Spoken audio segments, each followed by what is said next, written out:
독일계 유태인 사회학자 중에 에릭 프롬이라는 분이 있습니다. 굉장히 많이 알려진 분이죠. 소유냐 존재냐도 썼고, 그죠? 사랑의 기술 이런 책들은 아주 많이 알려진 분입니다. 이분이 쓴 책 가운데 Man for Himself라고 하는 책이 있습니다. 특별히 이 책에서 에릭 프롬은 건강한 성격에 대해서 말씀합니다. 건강한 성격이 무엇인가? 건강한 성격의 기준이 무엇인가에 대해서 말씀하고 있습니다. 첫 번째로 건강한 성격이 무엇이냐? 건강한 성격은 생산적 사랑이다 라고 합니다. 생산적 사랑이 뭐냐?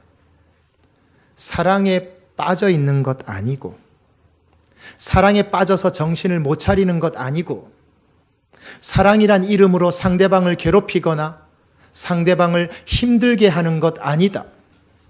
그것은 소비적 사랑이다. 그러면 생산적 사랑은 뭐냐? 사랑하는 사람의 아픔을 내가 대신 책임지는 것이다.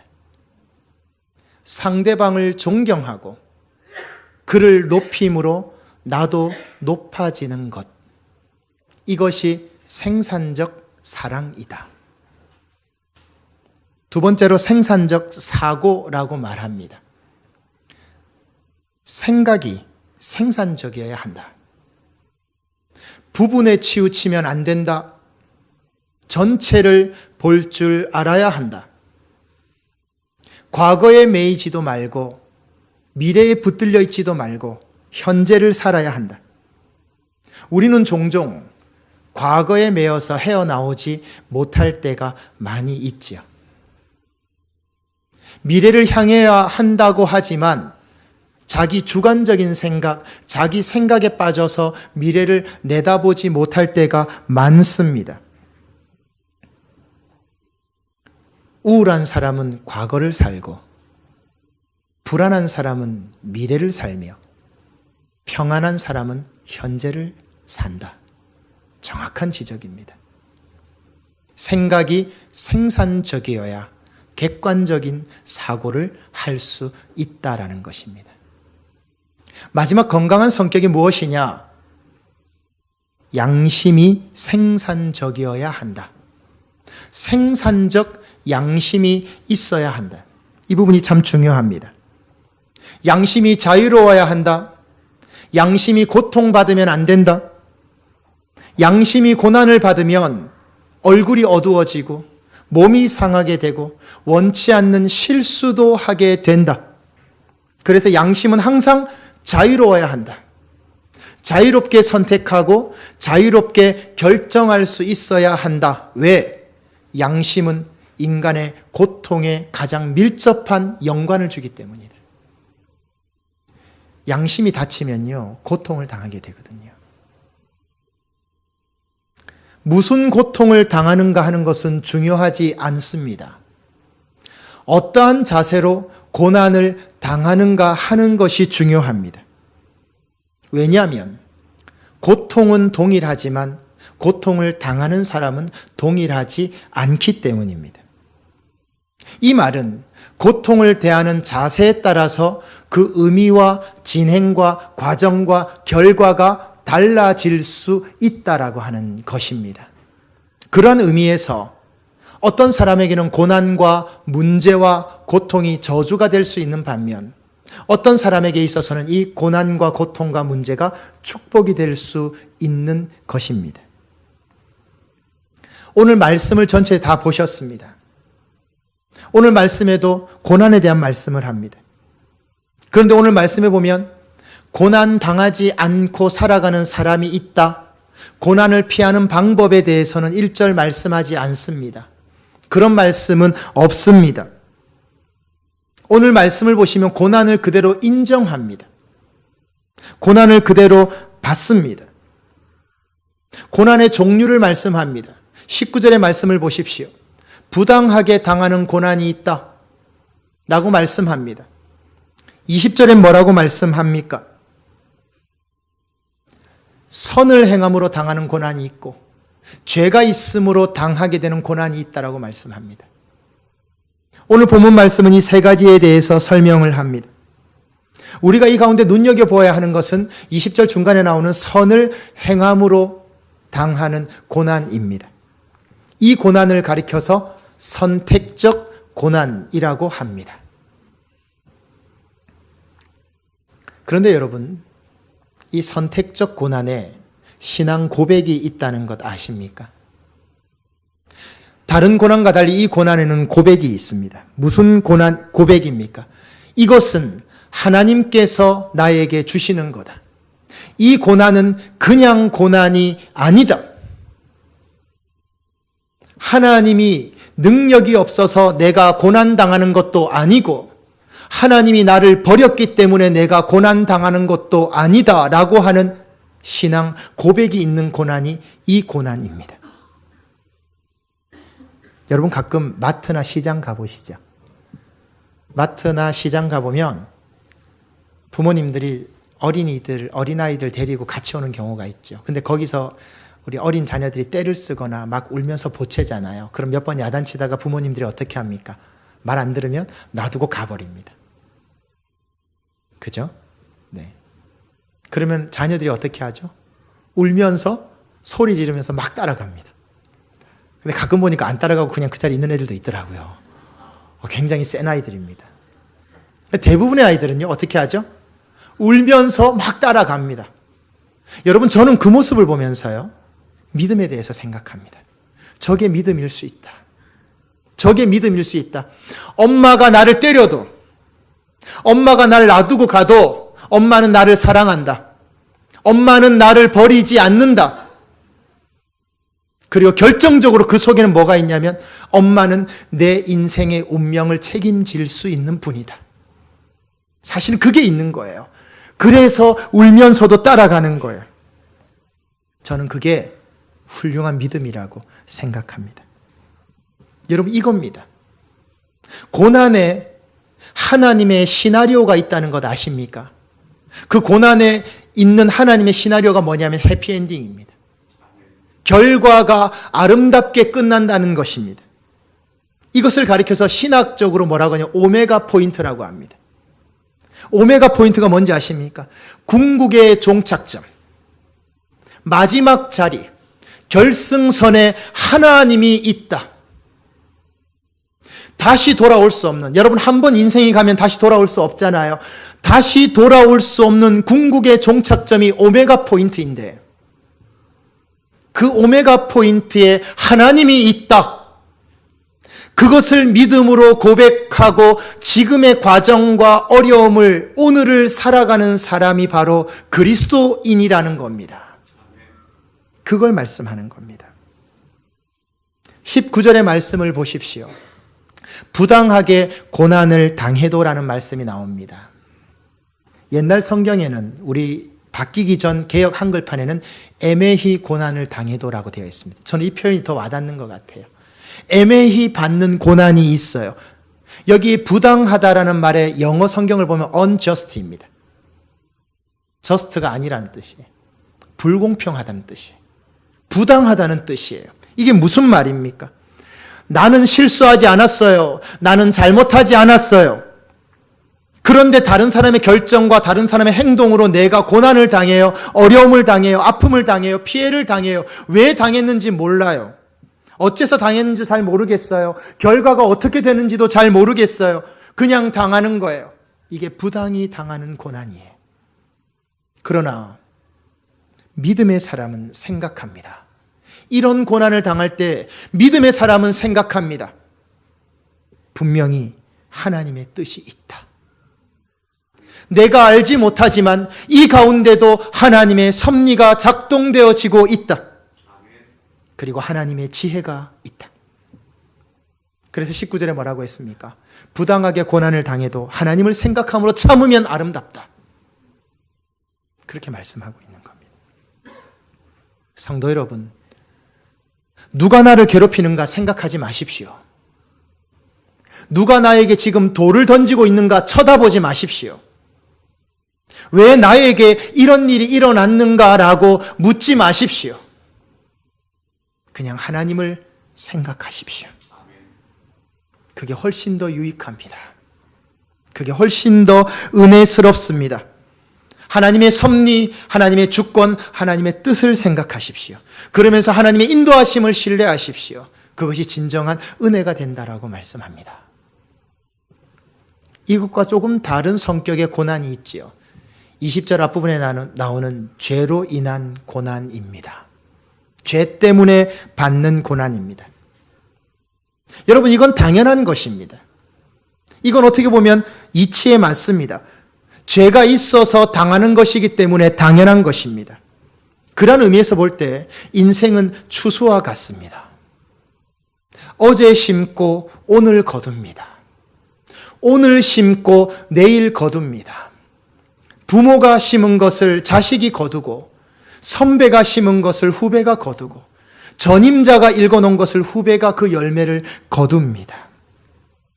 이것이 인생입니다. 이것만 그럴까요? 그렇지 않습니다.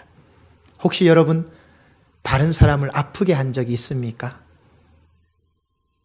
나중에 그것보다 더 큰 아픔을 겪게 될 것입니다. 다른 사람을 힘들게 한 적이 있습니까? 언젠가는 그것보다 더 힘든 일을 겪게 될 것입니다. 다른 사람을 아무도 모르게 속인 적이 있습니까? 천만의 말씀입니다. 언젠가 우리가 더 크게 속게 될 것입니다. 이게 인생입니다. 심은 대로 거두는 겁니다. 알든 모르든 내가 심은 거예요. 그래서 거두도록 되어 있는 거예요. 말로 인한 실수, 교만한 행동까지 알고 보면 전부 다 내가 심은 거예요. 그래서 내가 거두는 거예요. 남은 것은 회개할 따름입니다. 회개함으로 새로운 전환점을 맞이해야 하는 것입니다. 우리가 정말 보고자 하는 것은 이제 선택적 고난에 관한 부분입니다. 20절 중간에 나오는 선을 행함으로 당하는 고난입니다. 이것을 제가 앞에서 자발적인 선택이라고 말씀드렸습니다. 선택적 고난이라고 말씀을 드렸습니다. 이것을 잘 설명해 주는 영화가 한 편 있습니다. 여러분, 코바디스라는 영화 아시죠? 아마 연세가 지극하신 분들은 다 보셨을 겁니다. 이제는 주말에 명화에나 나올 법한 영화가 되었죠. 그러나 어떤 신앙적 영화가 나온다 할지라도 지금의 이 코바디스를 따라갈 만한 영화가 정말 있을까라는 생각이 들 만큼 이 작품은 명작 중에 명작입니다. 코바디스, 라틴어입니다. 어디로 가십니까? 이 뜻이죠. 아마 여러분 그 내용을 잘 아실 것입니다. 당시 최고의 폭군이었던 네로 황제가 로마 도시가 마음에 들지 않는다는 이유로 로마시에다가 불을 지릅니다. 로마시가 훨훨 타는 것을 보면서 네로 황제가 포도주를 마시고 있는 장면은 정말 어떻게 설명할 길이 없습니다.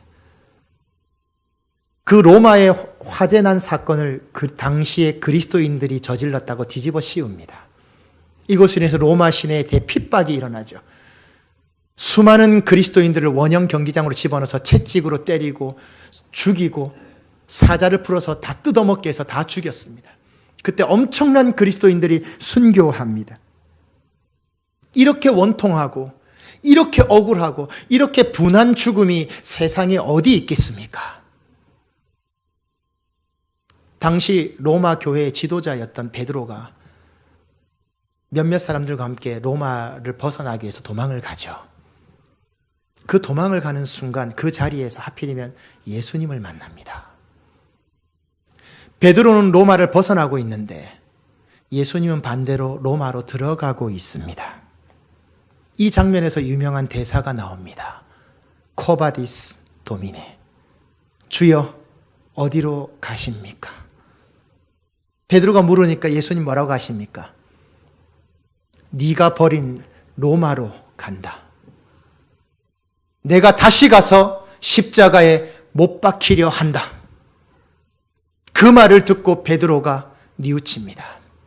제가 가겠습니다. 그리고 다시 발길을 돌려서 로마로 들어가죠. 잡힙니다. 그리고 죽게 됩니다. 그때 베드로가 말합니다. 여러분 아마 유명한 대사를 기억할 것입니다. 십자가에 달리는데 베드로가 뭐라고 합니까? 예수님도 십자가에 달려 돌아가셨는데 내가 어떻게 감히 예수님과 똑같이 죽을 수 있느냐? 거꾸로 매달아라. 베드로가 거꾸로 십자가를 지고 순교합니다. 여러분 이 부분을 잘 생각해야 됩니다. 도망가다가 피하다가 당하는 것은 십자가가 아닙니다. 한탄하고 원망하고 저주하다가 죽는 것도 순교가 아닙니다. 하나님의 뜻을 이루기 위해서 내가 선택하는 겁니다.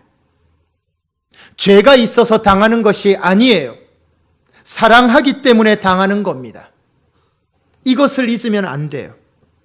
그것이 선을 이루는 겁니다.